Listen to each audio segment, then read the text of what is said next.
The Opening by Midas from Open Window 2013. Welcome back to Build Theory.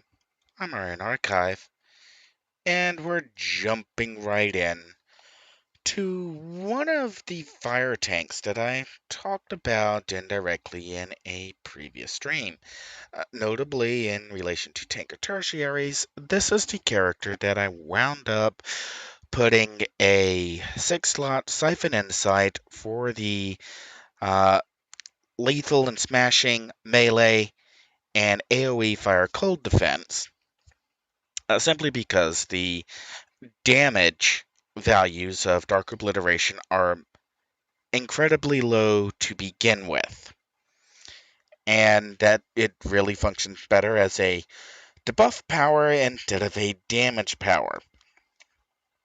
And the impetus for bringing up this particular character and uh, doing something with her is that on one of the City of Heroes forums, somebody asked about a fire staff soul build, and then in their request post, they said they really liked overwhelming force on burn because it gave them a knock mitigation. And I kind of, face palmed, did the whole dramatic, they're coming to take me away routine.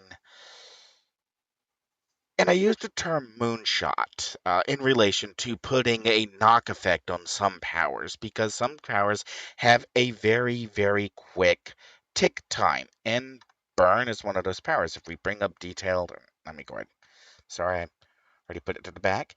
Um, if we look at burn, we see that it does 13 ticks over 10 seconds. So it's doing more than one tick per second. And what this means is that once you put a knock, uh, and this is something I actually did, we'll bring up the second window in the back, and we'll go looking for a stalker build. And okay, I think it was Stalker Elect Fire, which may or may not load. Okay, it's not going to load. Okay, so that's kind of what I expected. All right, and why I have Pines brought up. And we'll go back to an older. Uh,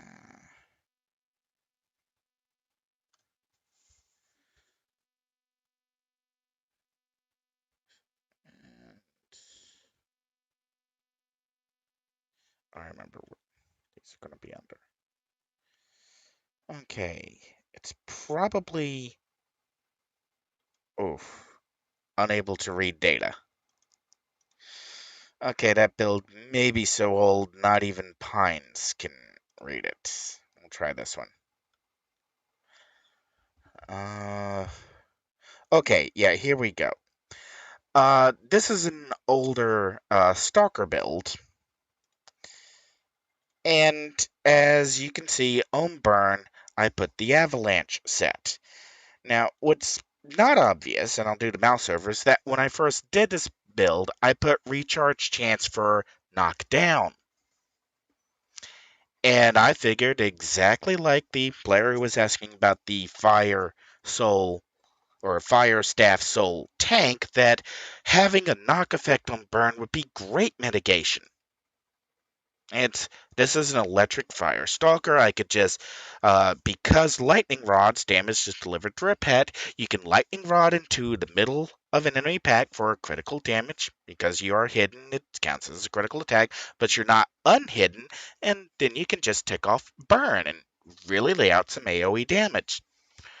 But what I very quickly learned is that having multiple knockback effects going off at once, the knock from Lightning Rod, promptly followed by the knock from the knock effect, on Burn, instead of enemies being knocked down, enemies were flung away, oftentimes at maximum knock effect. The knocks would stack quickly enough that the knock magnitude would be the same as hitting a whole group of targets with Gale from the Storm set.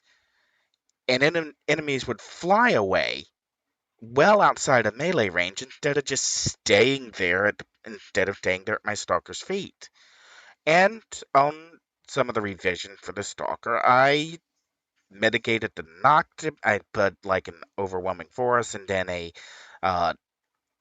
the sudden acceleration on the lightning rod, and it didn't change anything. Burns 13 ticks.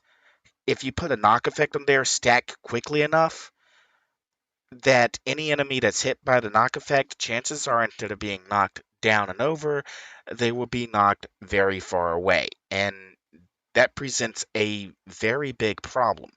Now, if you are playing a Sentinel, and we'll do, yes, we'll clear. And okay, I know the Sentinel database is not going to be up to date, but Sentinels do get burn as well. And let's see, does it give us a? It tells us it summons a pet, so it just summoned the burn pet. Uh, Sentinels, you can get away with putting a knock effect in burn because an enemy being thrown away from the Sentinel isn't really a big problem. It isn't. But that's really the only time that there's also, specifically speaking, there are two sets that you possibly can pair with Fire Aura and not particularly worry about throwing enemies away, and that would be a Claws Fire. And you can do Claws Fire because you have Focus, which is a ranged attack. You have Shockwave, which is a short ranged attack. And I think that's all in. Yeah, that's all there is in Claws. And then over in Spines, you do have Impale, which is a ranged attack, Throw Spines, which is a ranged attack. So you can put possibly put a knock effect on Burn and not be entirely counter you you won't counter the powers that you actually have to work with, and that's an important distinction to make there is you're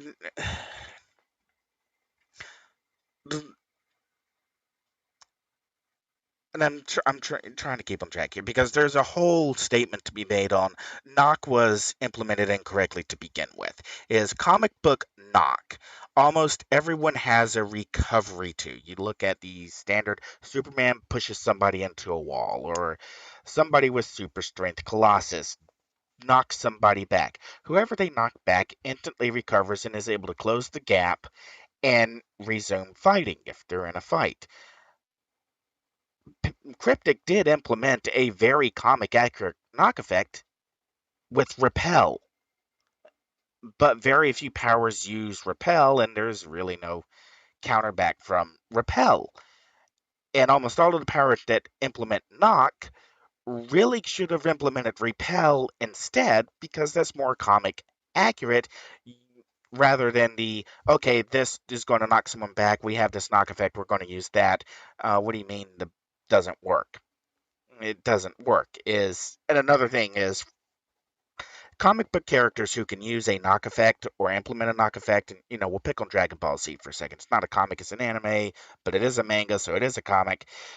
When somebody gets knocked through a mountain in Dragon Ball Z, they instantly recover, come back out of the mountain, and resume fighting. They charge back in. They have a recovery method, instant an instant transmission, a Kai flight, something that gets them back in the fight. When you implement the knock away, but you don't implement the recovery, you're not comic accurate, you're not manga accurate, you're just bad game design. All right, I realize I'm beating on this with a sledgehammer because it's a cute idea. I tried it. it doesn't work. It doesn't work like most players are going to expect it to work. Now, it may work at first, and if you are routinely fighting high level enemies, it may work great for the most part. But if you're, running around on a lower level task force, or you're doing something with teammates, it can really present a problem. And that's where we come back to um, I've got. I'm going like I know this is. Did I really? Yeah, I did skip temperature protection on my current fire tank build, and I think we're gonna kind of go. I kind of The thing is, this build that I have up in Pines is not loading in Mid-Sierra Reborn. So since I've kind of now beat the whole, into the ground, since I've beat the whole burn, knock effect, knock in general, what I kind of want to do is port, bring over the build that I made, my Fire Soul build in PhD, bring it into Mid-Sierra Reborn, and talk about some of the design choices that I made while making this character or making this particular build, because this is by far, I've got like 20 builds on this fire tank. This is actually RFDB or RF6DB2. Uh, actually, let me go look and see what I actually named this. Uh, this is Tanker Fire Soul R Tool Do Build. Um, and I went through a lot of this is highly optimized for what it is. It's not highly optimized for being a um, fire tank, and oh, that one's not going to load either. Apparently, I've got a lot of tanker sets here that are not going to load in Mid-Sierra Reborn. So, okay, uh, nice to know that. So let's kind of go ahead and get started, and we'll walk through some of the choices that I made. We'll do file new clear, so we clear everything out. Tanker, fire, fire melee, and we'll push PhD to the back so you can still see the power choices. And we'll just duck back into the game real quick and keep an eye on what's going on over there. All right, and we'll get our work windows up. Okay, so we're going to start off with filling in the powers. And in this case, I've got Blazing Aura, Scorch is auto-selected, Healing Flames, Fire Shield, and then very early on, I took Boxing. In this case, we'll go ahead and convert it to Kick. We'll do Fighting, and we'll do Kick. And then I took Super Jump. Now, since we're, kind of walking through this, I've got a free power slot. I could do Mighty, uh, Force of Will, and Mighty Leap instead of Super Jump. So I have that extra knockdown. Because if that's what you want, is you want a mitigation of some kind, Mighty Leap's knockdown effect is actually kind of useful for that. And then we'll do Consume, and then I did Plasma Shield. Quick note: Plasma Shield is one of the primary anti-mezzas in Fire Armor. It protects you against fire, or sorry, it protects you against hold and sleep, and those are pretty big things that you want to be protected from. A kind of awkward story here: when I was first playing this fire tank long ago, issue 3, issue 4. sometime way back then. Okay, I took Breath of Fire, and then I took we're on Burn. Uh, Somebody who had a level 50 fire tank said I could skip Plasma Shield, it wasn't really needed. So I spent at that time a very valuable respecification, dropped Plasma Shield, and then promptly couldn't tank a thing because everything was holding me or sleeping me. It was a completely miserable experience. So that's kind of one of the reasons why I started doing this kind of video overview, in that it explains the power choices and what the powers do as you actually get to them. Now, one of the things I'm kind of thinking about changing here is I took combat jumping really late in this build and kind of think about changing it with build up so that you have some. Well, no. What we're really looking for is when we're going to hit our soft caps to, um, in this case, what we're looking for is our soft cap to smashing lethal and melee damages. And if you hit where weave and maneuvers are, yeah, you wouldn't have them really until you're into full scaling, which is what was that 22, 20, yeah, around level 22. So okay, we'll run it like this. We'll run build up a little later, and we'll run build up right next to Fiery Embrace. And let's see, then I went from Fiery Embrace to Incinerate, and then from Incinerate to Greater Fire Sword, and then we're into our Soul Mastery with Gloom, Dark Obliteration, Darkest Night, and then I did Rise of the Phoenix all the way at the end. And okay, now we'll go through and kind of fill out the powers.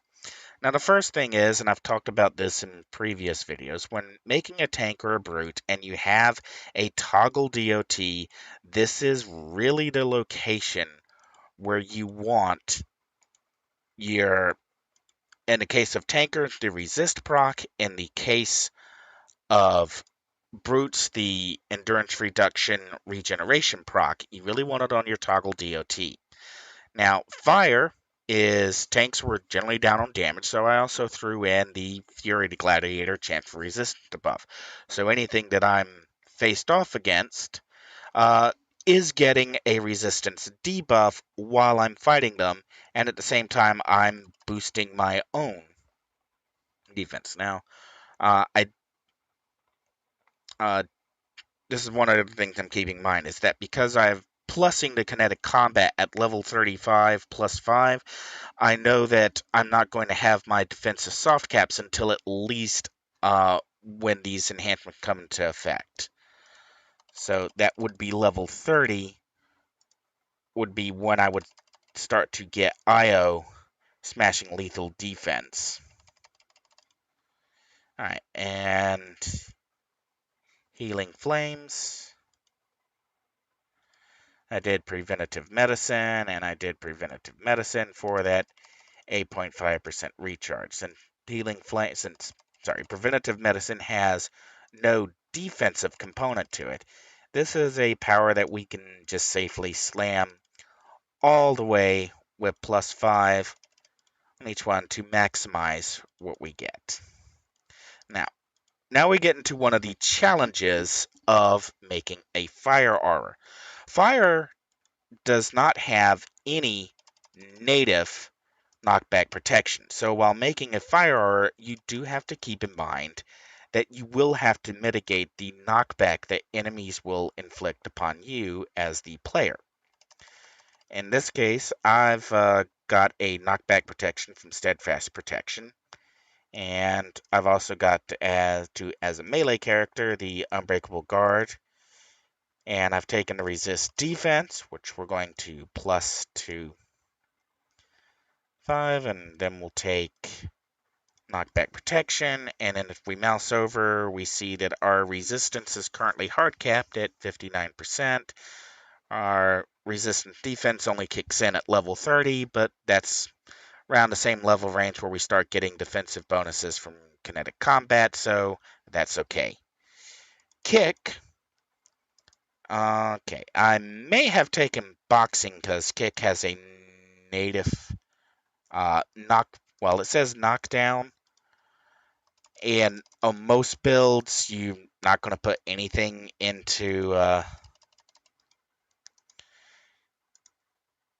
Well, at least if I pop the window back up, you can see I don't actually have kick on the power bar for this character. So we'll move this window over here so you can see the power bar that I've actually got hooked up. Okay, and making sure everything's visible on the screen. There we go. Kinetic combat, accuracy damage, mighty leap. This is another place where we snuck in a knockback from Blessing of the Zephyr. And then consume.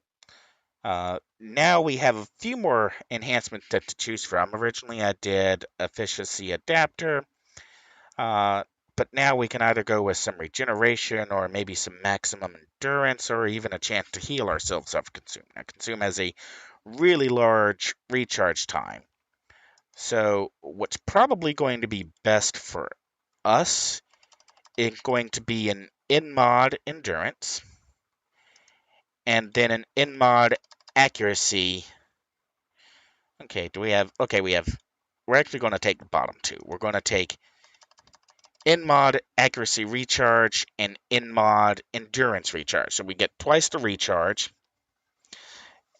and we get both the endurance reduction. We get some accuracy and endurance reduction. We can see our numbers aren't really looking that great right now. All right, Plasma Shield. Plasma Shield is another one where we went with the Steadfast Protection knockback defense. Yeah. Move that work window out of the way again.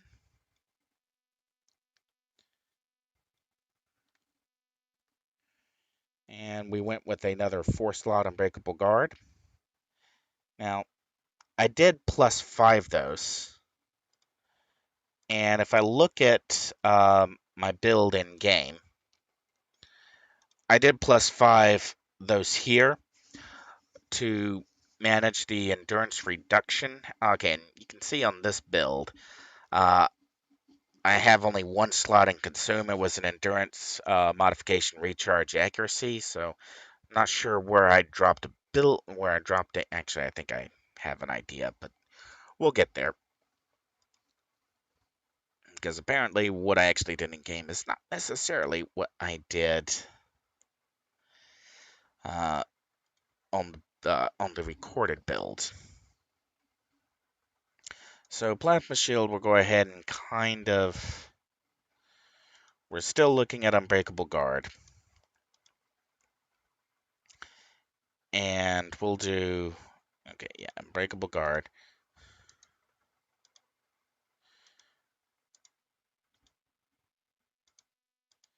And this time we're going to do, instead of the proc, we're going to do the recharge resistant. Look at here. And then we had a steadfast protection, knockback protection. Get that slot out of there. Tough. We pick up a little bit more knockback protection here from Gladiator's Armor.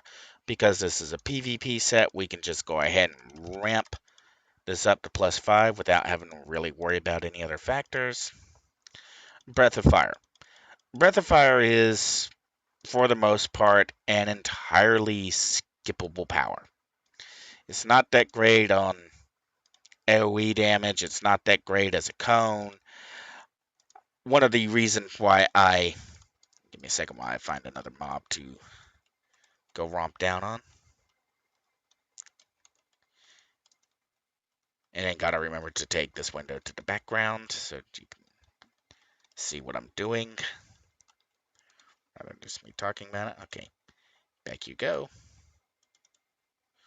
Okay, there we go. Our builds are up again. Sorry. All right.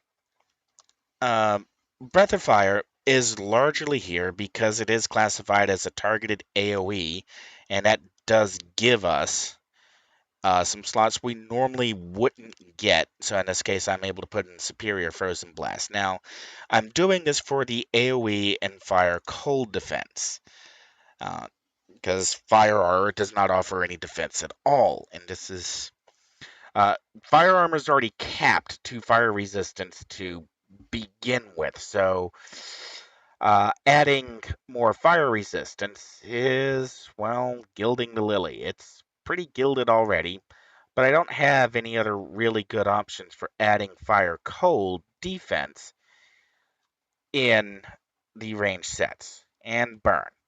Now, burn is generally going to be your primary damage dealer. Now, you might notice in the fire tank I'm actually running, I'm not using burn. I'm using Fire Sword Circle. And that's because with the recent tanker upgrades, Fire Sword Circle now hits more enemies and for greater damage. That in my own testing, Fire Sword Circle on a fire tank outperforms burn. And part of that is if we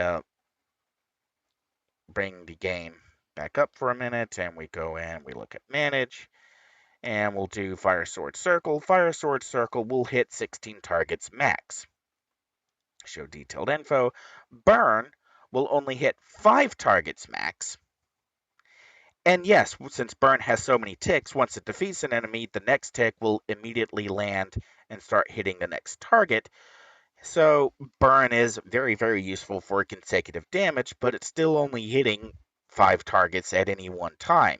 Fire Sword Circle is hitting 16 targets, and when you're surrounded by mobs congregating at an intersection, or you're in an ITF, or you've got a bunch of enemies around you, Fire Sword Circle is going to damage more enemies, period, than burn.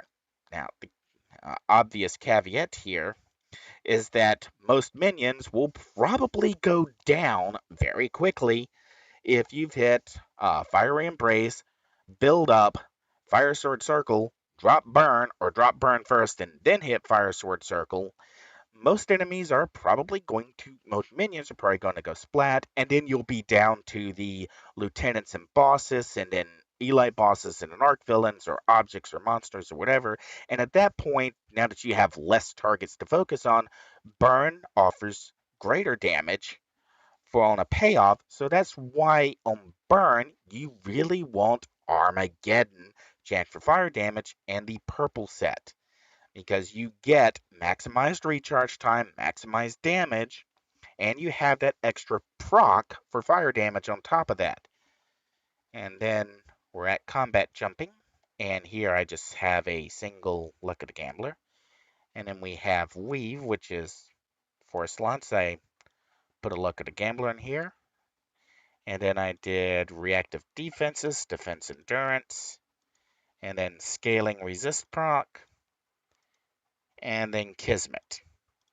Okay, this is one of the places where kind of this is a potential problem because once you start not maximizing the endurance reduction on your pool powers, you really can plow through some endurance very, very quickly. Taunt generally just gets a chance for side damage. There's not really a good reason that I know of to slot a taunt set out unless you are going for that 3.13 defense smashing lethal. Now, if you have something that'll take a taunt and you're short that much on defense, there's worse choices to make. I've got a nice brute that did that. Sucks on damage, but she can taunt. Alright, maneuvers had just the luck of the gambler proc. Again, I went with shield wall, defense endurance, and then the defense endurance. I'm sorry, not the shield wall resist proc, fire sword circle. Now, on this one, this is where I actually do have a knockdown power. This is where you can put Avalanche. Fire Sword Circle does not. If we look over the information at the bottom, this is something that may be better shown in game. Looking at Fire Sword Circle, and we'll see that it does one lethal damage, 1 fire damage, and 4 ticks of 80% chance for extra fire damage. Now, these ticks occur slow enough, and it's 4 ticks over 3.1 seconds, that they're not ramping up as fast as the ticks that burn offers, and they don't ramp as often. And because of the way they're implemented, because they are secondary effects, how the knock effect is supposed to work, and we'll bring this back up, and that the knock effect is supposed to only trigger on primary damage, so whatever this first damage is on a power. So burn, its primary is 13 ticks, so each of those ticks has a chance to trigger the knockback effect. Maybe it's not supposed to work like that, but that's how it actually works in game. Believe me, I've had enough knock procs on burn to tell you that's how it works in game. And that's also one of the reasons why Armageddon chance for fire damage may do more damage on burn, since that chance for fire damage may have a chance to proc on every single primary tick. Maybe that's not how it's supposed to work, but sometimes that's how it looked like it's working. And, for all I know, I could be talking about a bug that needs to be squashed where you're not supposed to get a chance on every single tick. And it's great if you do, because then burn is really, really powerful. Or really, really annoying if you put a knock proc in there. Now, if something's done where you can no longer get multiple proc effects within a certain time window, this is something I think occurs on rain powers, where the proc can only take within a certain certain amount of windows, so you don't get it repeating over and over. That may make a knock effect on burn practical.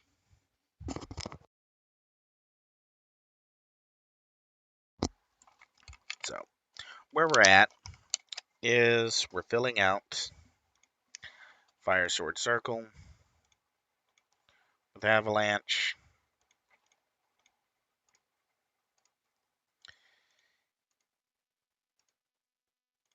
And then we're moving on to Build Up, which just got the Gaussian proc. Fire Embrace, which takes no IO set, so it just has a recharge. Incinerate, which got the Tanker ATO set. In this case, it looks like I went for Gauntleted Fist for the recharge time absorb. And the predication for this is that if you're fighting a arc villain, you really want absorb to go off many times as possible. And by putting the chance for absorb on a late power with a relatively higher base recharge compared to the other attacks, you get a theoretically greater chance of it going off. And for Greater Fire Sword, I did Superior Blistering Cold. Now, you possibly can trade off, because Greater Fire Sword has a base recharge time of 12 seconds. Based on proc per minute, you may get a higher return putting Blistering Cold on Incinerate and putting the ATO on Greater Fire Sword. I did it this way because I kind of just like the idea of a Greater Fire Sword causing an ice block. And in Gloom, I went all the way with Superior Winter's Bite for the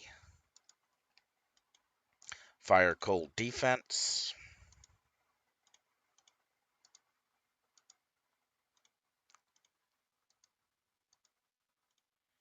And at this point on Dark Obliteration, going to step back and look at where we are at power-wise.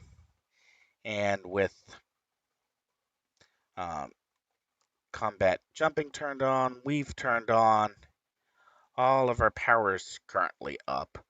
We're still kind of short on smashing lethal and melee. And I think it's one of the points where I turned on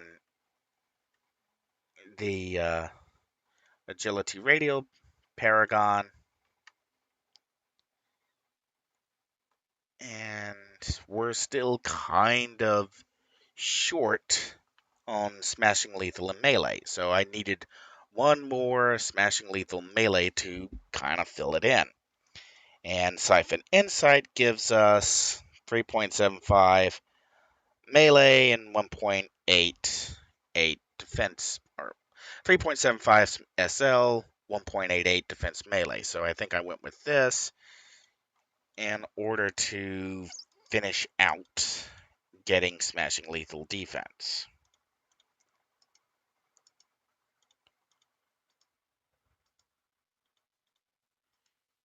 And as we slot in the final, and we slip over at 45.64, 45.64. We're at 45.64 to, well, Smashing Lethal, Fire Cold, Melee. Now, and this is, I think, one of the reasons why I had combat jumping so late in the build, because once you click off Agility Radial, your level 50 Incarnate Power, you're no longer at soft cap.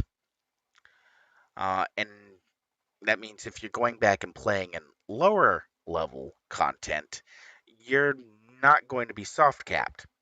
That being said, you are still going to have a significant amount of resist. Your smashing lethal are both hard capped, your fire is hard capped, your cold is at 66%, and your energy negative values aren't anything to sneeze about. They're at 70%.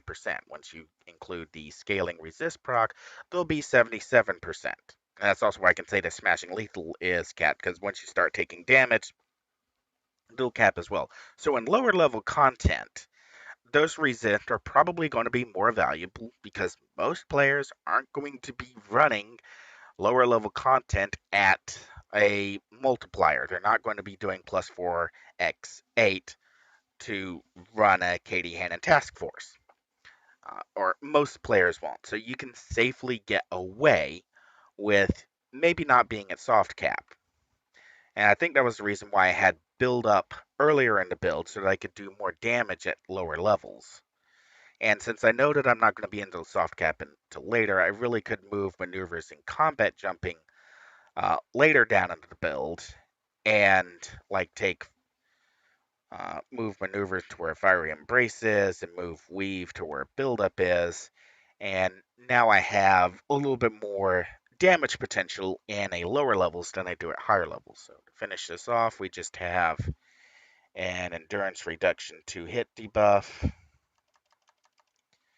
And we just did a single recharge IO in Rise of the Phoenix. Now, this is where, maybe looking back over it, and you can think about different things that could be done at different places to put procs, maybe changing Healing Flame to a Panacea and putting the preventative medicine in somewhere else, saving a slot and putting it in health. Speaking of which, health was a new Mina. And stamina was just a single +5 stamina. Alright, we'll fill in Swift. And we'll fill in Hurdle. Okay. So that's bringing over the Fire Soul Tank into Mid-Tier Reborn, changing a couple of the IOs along the way to account for new changes. There's not really a whole lot of changes that I can make overall to the build, simply because there's no other good options to get this last bit of smashing lethal melee defense or fire cold defense. And something else you may notice is once you toss Darkest Night on against most enemies, you'll also be soft capped to AoE. So extra bonus there. So we'll go ahead and save this. And Tanker, Fire, Soul, R2 dual build. Fix. All right. And I wanted to go over why I skipped temperature protection. Well, in order to get the defenses that I've used, there's only one real power I can drop and take temperature protection. And yeah, if I take temperature protection, my cold increases, and I may be able to sneak in say, the impervious skin status resistance and pick up some more regeneration. And this also gives me the slow resist. As you can see, my fire resist is already ludicrous capped, hard capped, and I think that's why I didn't do that.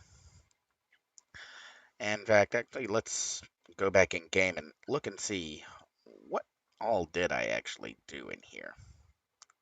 Alright, stamina, I had actually taken the second slot there from consume and put it on stamina to boost my regeneration a bit and to get the extra regeneration here. Adding the swapping from Rise of the Phoenix to uh, temperature protection does give you that regeneration back and some extra slow protection. That probably is not a bad decision to make in order to get a little bit more mileage out of the build. And I think we're actually going to save that one because if something can get through the resist and the defenses and the healing, well, you're probably going to go down anyways. Now, we're at 41 minutes, so I'm going to very, very quickly try import this into a staff. And this is probably not going to be a pretty port for the primary reason that I already know from some of the power selections, this isn't going to go well. So we'll bump that up so you can see what powers we're working from. Well, no, get back here. And we'll move you off to the side so that I can see you. And we're actually going to take a second and look at a staff build real quickly. The last staff build that I worked on, which was a willpower staff. And the only thing that's really skippable in staff on a tank is precise strike. So we are going to have to drop something, or maybe not, since we already know that we can drop Rise of the Phoenix, and we may be able to safely drop temperature protection. Maybe.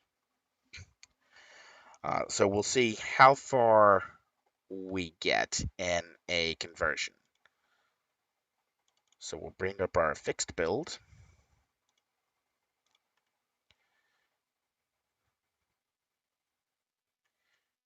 Tanker, fire, fix. Okay, there we got our fixed build loaded. And now we're just going to swap to staff fighting. And we only lost Eye of the Storm and Serpent's Reach. And that means that we lost a targeted AoE and the... So one of these is just going to be real simple. But Eye of the Storm does foe knockdown. We really don't want to add. So what we're going to do here is we're going to take a slot from Eye of the Storm. We're going to do slots and enhancements set. We're going to do slots, auto arrange all slots. We'll put that slot over here in innocuous strikes. We'll take the ATO off of innocuous strikes.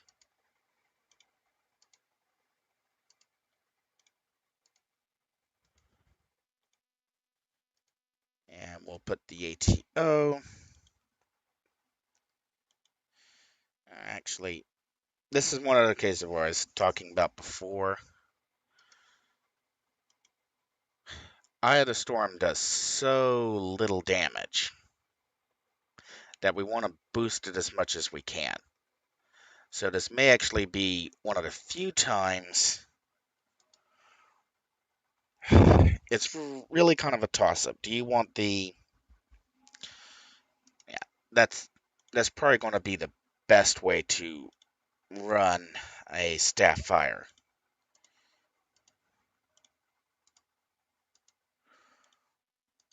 We'll run the ATO.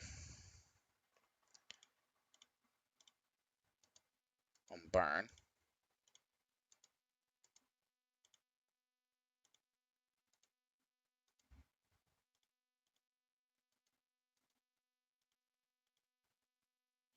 And we'll do Eye of the Storm. We'll get the Armageddon.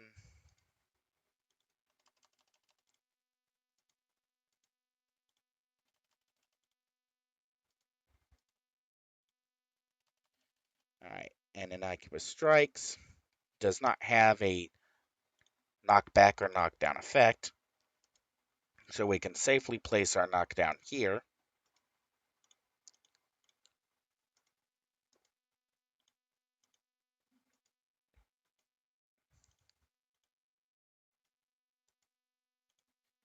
Now, Serpent's Reach will take our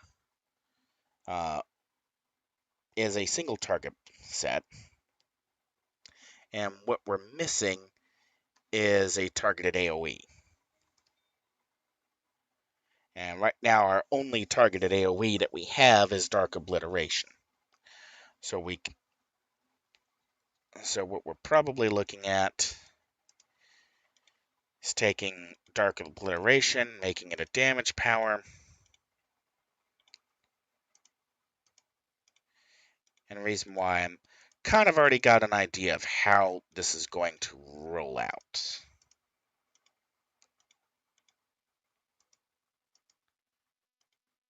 Swap you. Serpent's Reach, we've already got Superior Winner's Bite in play. What we're going to kind of right now is plan on dropping Serpent's Reach, taking Guarded Spin, because we really need that, and if we take Guarded Spin, we can pick up Eradication or Obliteration. Obliteration gives us some melee, lethal. And Guarded Spin does not have a knock effect, so this is also a place where we could do an Avalanche. Alright, how far are we short? With Agility Radial up, we are still short on Fire Cold, Smashing Lethal. What happens if we put in Obliteration?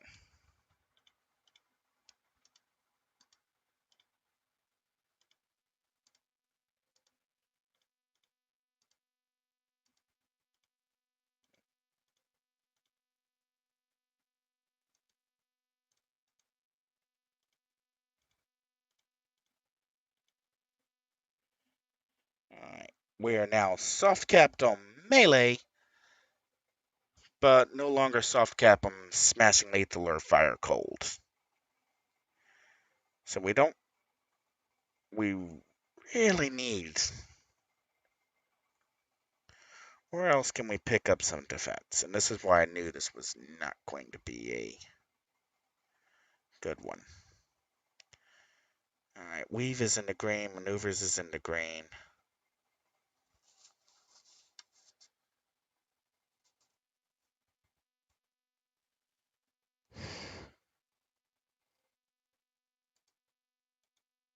The thing is, if we do, let's get, what are you, a strong Smashing Lethal. What we can potentially do is change one of our, we'll turn. We're going to switch this to Aegis. So Aegis Resistance Endurance. Aegis Resistance Endurance Recharge. And we'll take the Aegis proc. And we're going to remove the resistance defense from there since we're still in. Soft cap there. We'll bring the resistance defense to here. Alright, now we're now yellow capped on resistance. And we are now into Fire Cold, so we are only short Smashing Lethal melee.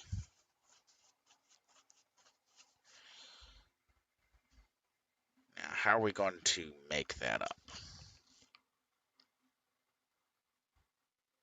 We have one slot to work with. Now, the obvious answer is we can swap Eye of the Storm into Obliteration and lose the recharge. We don't really need the resistance fire cold.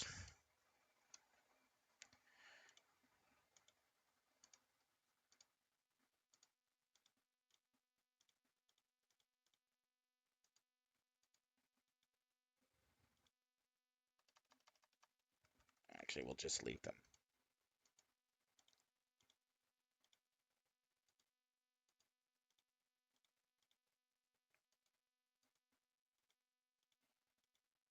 Alright, Obliteration. Let's strong melee.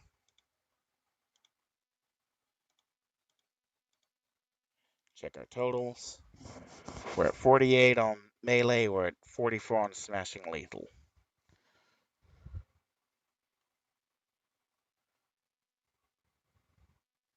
Okay.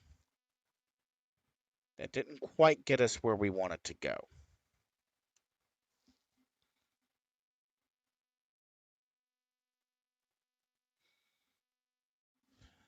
So, do we have anything else that we can think of that will give us smashing lethal? If we take out, no, if we change that,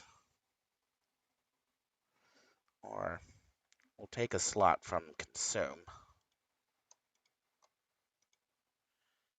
and we'll put it on slots enhancements, slots, auto range all slots.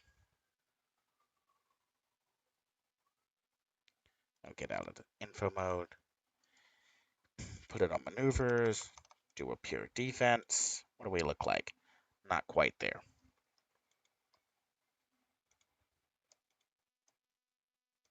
Put it on weave, do a quick defense. What do we look like?